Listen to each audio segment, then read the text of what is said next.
नमस्कार, मैं हूं कुमार गजेंद्र। जनपद ऑन द स्पॉट में आपका स्वागत है। आज हम आपके सामने एक बड़ा सवाल लेकर हाजिर हुए हैं। इस पर जरा गौर कीजिएगा। सवाल ये है कि क्या दिल्ली का खजाना खाली हो चुका है? क्या अरविंद केजरीवाल जैसे मुख्यमंत्री ने दिल्ली के पूरे खजाने का सफाया कर दिया है? क्या उनके पास अब सचमुच फंड नहीं बचा है? दिल्ली के टैक्स पेयर के पैसे को किस तरीके से अरविंद केजरीवाल एंड कंपनी ने, या यूं कहें कि चोर लुटेरी कंपनी ने दिल्ली के पूरे खजाने को लूट लिया है? ऐसा हम ऐसे ही नहीं कह रहे हैं। दरअसल हुआ क्या, अभी आपने सुना होगा कि केजरीवाल ने सुप्रीम कोर्ट के अंदर जिस तरीके से कहा था कि रैपिड रेल के लिए उसके पास फंड नहीं है, वो फंड नहीं मुहैया करा सकते अपने हिस्से का, दिल्ली के हिस्से का, तो इस बात को लेके बहुत बवाल मचा था। लेकिन ये बवाल बहुत ज्यादा दिन तक चलता, ये खत्म हुआ, सुप्रीम कोर्ट का डंडा चला, उन्होंने जो केजरीवाल के विज्ञापन को अटैच करने की कोशिश की, जो रैपिड रेल प्रोजेक्ट से, तब जाकर केजरीवाल डर गए और वो कांपने लगे कोर्ट के अंदर, और उन्होंने इसके बाद एक एफिडेविट दिया कि हम पार्ट वाइज इसकी पेमेंट करेंगे। लेकिन अभी उसके एक दिन दो दिन ही गुजरे थे कि जो दिल्ली के अंदर आश्रय सुधार बोर्ड यानी डूसिब, जिसका नाम जो आप कहें तो डूसिब, जो दिल्ली का एक ऐसा urban Delhi urban shelter improvement board यानी कि डूसिब, जिसको हिंदी में दिल्ली शहरी आश्रय सुधार बोर्ड भी कहा जाता है, इस बोर्ड की जो सीईओ हैं गरिमा गुप्ता, उन्होंने हाई कोर्ट की बेंच के सामने ये कहा है कि उनके पास अब फंड नहीं है, और फंड ना होने की वजह से वो जो आश्रय सुधार गिरोहों में, यानी कि जो रैन बसेरों के अंदर गरीब जो लोग रहते हैं, उन लोगों को वो खाना मुहैया नहीं करा सकती। ये एक बड़ा मामला है। जो गरीब लोग जो आश्रय सुधार बोर्ड के नाइट शेल्टरों में रहते हैं, रैन बसेरों में रहते हैं, उनके लिए अब सुधार बोर्ड खाना मुहैया नहीं करवा पाएगा। ये ऐसा एफिडेविट जो आश्रय सुधार बोर्ड डूसिब की जो सीईओ हैं गरिमा गुप्ता, उन्होंने हाई कोर्ट की एक बेंच के सामने दिया है। और इस बार इस बात के सामने आने के बाद पूरी तरीके से दिल्ली सरकार ही नहीं, हाई कोर्ट और बाकी सभी डिपार्टमेंट के अंदर हंगामा मच गया है। ये ऐसी एक बात है जिसमें गरीब लोगों को खाना अगर नहीं मिलेगा, तो जो दिल्ली के अंदर जो गरीब लोग हैं, जो बहुत लंबे समय से नाइट शेल्टरों के अंदर पाले जा रहे थे या रखे जा रहे थे यूं कहें, तो वो कहां से जाकर खाना खाएंगे? क्योंकि अब आश्रय सुधार बोर्ड के पास, डूसिब के पास कोई फंड नहीं बचा है। डूसिब की सीईओ ने यह भी कहा, जस्टिस हाई कोर्ट के अंदर चीफ जस्टिस सतीश चंद्र शर्मा की अगुवाई वाली जो डिविजनल बेंच थी, उसके सामने गरिमा गुप्ता ने, सीईओ डूसिब ने ये कहा कि हमारे पास अब बिल्कुल पैसा नहीं बचा है, और ये पैसा अगर दिल्ली सरकार उनके लिए जारी नहीं करती है, तो वो गरीब लोगों को जो रैन बसेरों में रह रहे हैं, उनको भोजन मुहैया नहीं करवा पाएंगे। ये एक बड़ा मामला था, एक बड़ी भयावह स्थिति है कि किसी बोर्ड की सीईओ खुद एफिडेविट देके कह रही है कि हमारे पास फंड नहीं है। हालांकि उन्होंने कहा कि हमने इस फंड को जारी करने के लिए दिल्ली गवर्नमेंट को पत्र लिखा है और दिल्ली सरकार से गुजारिश की है कि गरीब लोगों को भूखे न मरने दिया जाए, उनके लिए ये फंड मुहैया कराया जाए। ऐसे में आप समझिए, जरा समझने की कोशिश कीजिए कि जब ये डूसिब के पास बहुत सारी जिम्मेदारियां हैं, इतना महत्वपूर्ण बोर्ड है, तो इसका जो फंड है, जो हर महीने जारी किया जाता है, तो दिल्ली सरकार कब से नहीं दे रही थी डूसिब को ये फंड? ये एक बड़ी बात है। यानी कि आप समझिए कि डूसिब की जो सीईओ हैं, वो कितनी मजबूर हो गई होंगी बिना पैसे के, कि उन्हें हाई कोर्ट के सामने जाकर हलफनामा देना पड़ा कि उनके पास अब पैसा नहीं बचा है, इसलिए अब वो गरीब लोगों को खाना मुहैया नहीं करवा पाएंगी। उन्होंने यह भी बताया कोर्ट के सामने कि हर महीने करीब 1 करोड़ रुपए का खर्चा है जो बोर्ड को देना पड़ता है। मतलब बोर्ड जो गरीब लोगों के जो नाइट शेल्टर बनाए जाते हैं, जो जिस तरीके से उनको रखा जाता है, वहां पर जिस तरीके की सुविधाएं मुहैया कराई जाती हैं, और जिस तरीके से वहां पर तीनों टाइम चाय नाश्ता लंच लंच और डिनर तक जो तीनों टाइम जो भोजन मुहैया कराया जाता है, उस पर डूसिब का आश्रय सुधार बोर्ड का करीब 1 करोड़ रुपया महीने का खर्च होता है। ये पैसा दिल्ली सरकार जारी करती है और दिल्ली सरकार को ये सारी रकम, ये पूरा फंड हर महीने के हिसाब से मुहैया कराना पड़ता है, जो एक महीने की पहली तारीख को ये फंड जारी कर दिया जाता है। लेकिन बोर्ड, हमारे सूत्र ये बताते हैं कि अरविंद केजरीवाल ने बहुत लंबे समय से आश्रय सुधार बोर्ड को यानी डूसिब को कोई पैसा नहीं दिया है। तो आखिर ये फंड जा कहां रहा है, किस हेड में जा रहा है और किस अकाउंट में इसको डाला जा रहा है, आखिर ये खर्च कहां गया किया गया, इसके बिल किस नाम से डाले गए, कि इस पैसे को जो डूसिब का जो गरीब लोगों के भोजन का पैसा था उसको कहां खर्च कर दिया गया, ये दिल्ली सरकार को जवाब देना पड़ेगा। लेकिन हम आपको ये बताते हैं कि जो ये पूरा डूसिब का जो पूरा सिस्टम है, ये शीला दीक्षित सरकार के समय पे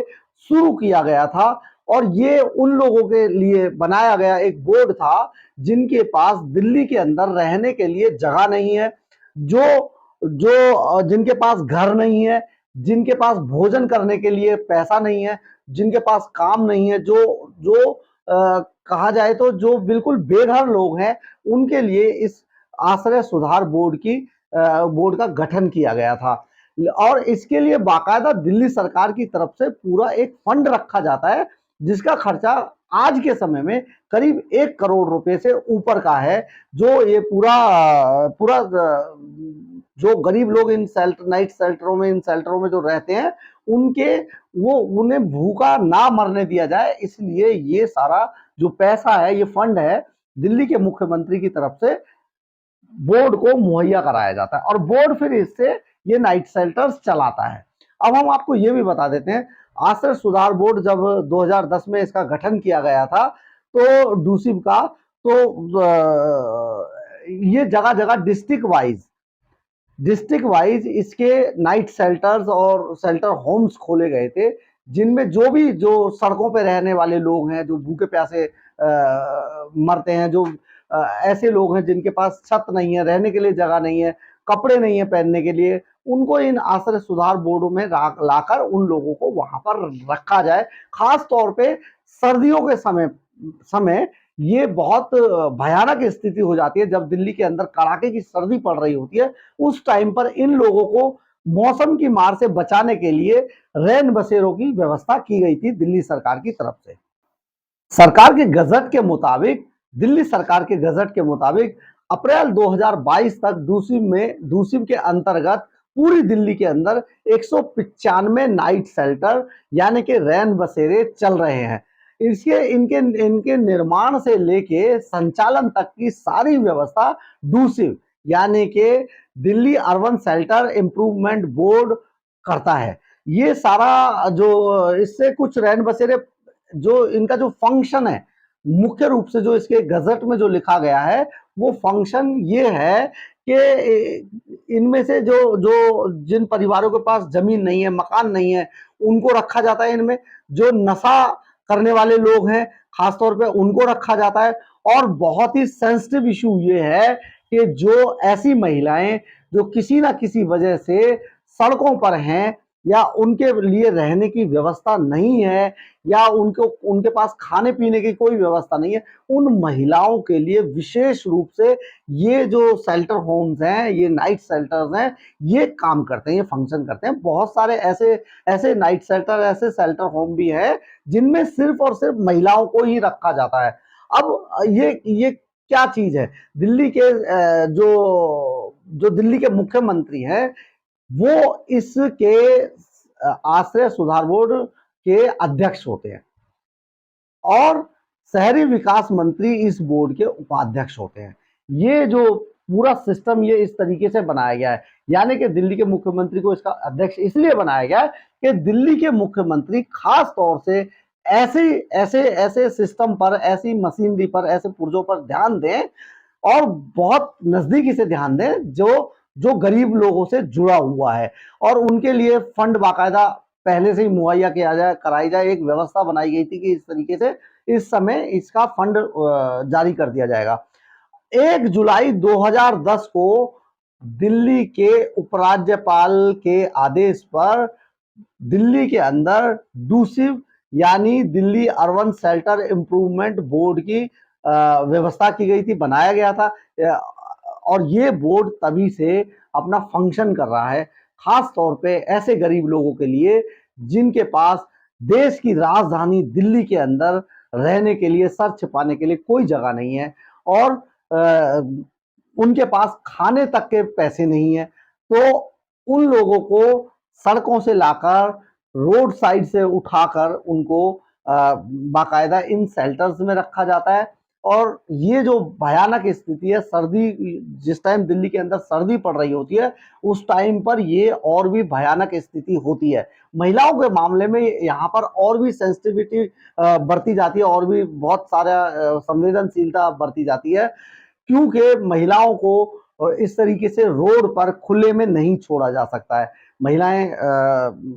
जिस तरीके से हमारे यहाँ बहुत पूजनीय है, उस हिसाब से उनके लिए और भी ज्यादा ये महत्वपूर्ण हो जाता है कि मुख्यमंत्री को या जो भी तत्कालीन सरकार हो, उनको डूसिप डूसिप को इम्प्रूवमेंट करना होता है, डूसिप को और आगे बढ़ाना होता है। लेकिन दिल्ली सरकार में जब से अरविंद केजरीवाल आए, उन्होंने जब से अपने आप को गरीबों का मसीहा घोषित किया, तब से दिल्ली अर्बन शेल्टर की जो हालत है वो बद से बदतर होती चली गई है। आप ये समझिए कि दिल्ली के खजाने से सारा पैसा आखिर जा कहाँ रहा है। ये एक बड़ा गंभीर विषय है कि आज जो जो जिन गरीबों के लिए कस्में खाकर अरविंद केजरीवाल सत्ता में आए थे, उन्हीं गरीबों का ध्यान रखने वाली, उन्हीं गरीबों के लिए चलाए जाने वाली जो डूसिब है, जो दिल्ली शहरी आश्रय सुधार बोर्ड है, वो आज पैसे पैसे के लिए मोहताज है। और भयानक स्थिति का अंदाजा इस बात से भी लगाया जा सकता है कि इस आश्रय सुधार बोर्ड की सीईओ को दिल्ली हाई कोर्ट के अंदर हलफनामा देकर यह कहना पड़ा कि हमारे पास अब भोजन, गरीब लोगों को भोजन मुहैया कराने के लिए फंड नहीं है। इस तरीके की जो स्थिति है उसको देखते हुए, क्योंकि ये बैक टू बैक लगातार 2 स्थितियां ऐसी क्रिएट हुई जब दिल्ली के खजाने में पैसा ना के बराबर देखने को मिला है। जिस तरीके से अरविंद केजरीवाल एंड कंपनी ने सुप्रीम कोर्ट के अंदर रैपिड रेल के जो प्रोजेक्ट था उसके लिए फंड देने के लिए मना कर दिया कि हमारे पास फंड नहीं है। और अब ये दूसरा बैक टू बैक दूसरा मामला सामने आ गया, जिसमें जो दिल्ली शहरी आश्रय सुधार बोर्ड की सीईओ ने, गरिमा गुप्ता ने हलफनामा देकर कहा कि हमारे पास अब गरीब लोगों को खाना मुहैया कराने के लिए बोर्ड के पास पैसा नहीं है। यानी कि आप समझिए इस बात को कि कहीं ना कहीं दाल में कुछ काला है। दिल्ली सरकार का जो खजाना था वो अरविंद केजरीवाल एंड कंपनी ने लूट कर खाली कर दिया है। तभी इस तरीके की ये जो स्थिति पैदा हो रही है, ये इसी कारण शायद पैदा हो रही है। लेकिन अभी इन सारी बातों को केजरीवाल सरकार के द्वारा छिपाया जाएगा लगातार, ताकि इसका पता ना लगे। इसका पता तब चलेगा जब दिल्ली के अंदर कोई सरकार चेंज होगी और दूसरे लोग सीट पर बैठेंगे, तब पता लगेगा दिल्ली के खजाने में तो पैसा ही नहीं बचा था। वहीं अरविंद केजरीवाल बार बार ये कहते रहे, हमने हमने रिकॉर्ड टैक्स कलेक्शन किया है, हमने रिकॉर्ड जो टैक्स लिया व्यापारियों से वो हमारा रिकॉर्ड है, ये सारी चीजें जो बोलते हैं, तो आखिर वो पैसा कहाँ चला गया, बड़ी बात है। दिल्ली के अंदर कोई बड़ा प्रोजेक्ट दिल्ली सरकार ने बनाकर तैयार नहीं किया, पीडब्ल्यूडी ने कोई काम नहीं किया, यमुना के अंदर जो बाढ़ की स्थिति पैदा हुई, बैराज तक नहीं खोले गए और यमुना को साफ ही नहीं किया गया, नालों को साफ नहीं किया गया, जिस वजह से आधी दिल्ली को डूबने जैसी स्थिति से गुजरना पड़ा। और पूरी दिल्ली में ही नहीं, पूरे देश के अंदर दिल्ली को देखते हुए हाहाकार मच गया। तो आखिर ये सारा पैसा जा कहां रहा है, ये एक बड़ी जांच का विषय है। और जिन लोगों ने इसको अरविंद केजरीवाल जैसे इंसान को वोट देकर दूसरी बार जिताया था, उन्हें ये एक बार फिर से सोचना पड़ेगा कि आखिर उन्होंने कैसे आदमी को वोट दिया। तो कहना यह है कि आप अगली बार जब भी किसी को वोट दें तो ये जरूर देख लें कि वो डबल फेस व्यक्ति तो नहीं है, कहीं आपको धोखा तो नहीं कर रहा है। अगर मेरा वीडियो आपको अच्छा लगा हो तो आप इसे लाइक और सब्सक्राइब जरूर कीजिएगा, इससे मुझे ऊर्जा मिलती है। जय हिंद, जय भारत।